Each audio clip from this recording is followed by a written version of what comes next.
Hello, and welcome back to another edition of Carrie's Gardening Channel. Today is July the 20th, 2018, and I wanted to give you an update on the watermelons here and the melons themselves. So here's one of the watermelons here. Now, I didn't get to put anything under these yet. There's another watermelon back there. And you can see there's a little baby melon there just coming on. Now some of them I can't get to them because of how much everything grew.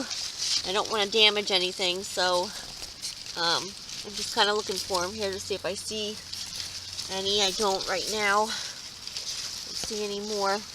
But I want to show you some of the other ones that are on the outside of the fence. Hold on a moment. And here's a melon on out here. Now this is the Charleston gray. I'm going to have to give it a support here to hold this melon up because it grew up on the fence. There's some more over here. And then there's some more little ones in the middle in there. Now the only thing I fed these melons with was Sea Magic.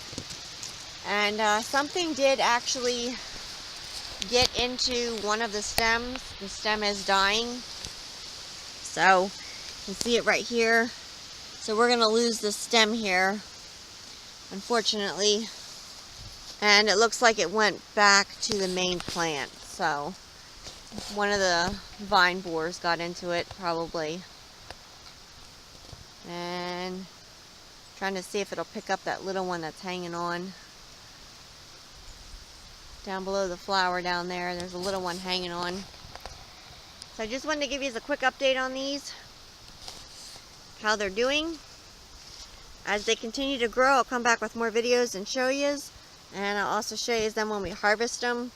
So if you like my video, please like, comment, subscribe. If you have any questions, you can leave them below and I'll try and answer them for you. Please don't forget to hit that little notification button. That'll tell you as I put a new video on. Thank you for watching, and I hope you have a nice day. Bye.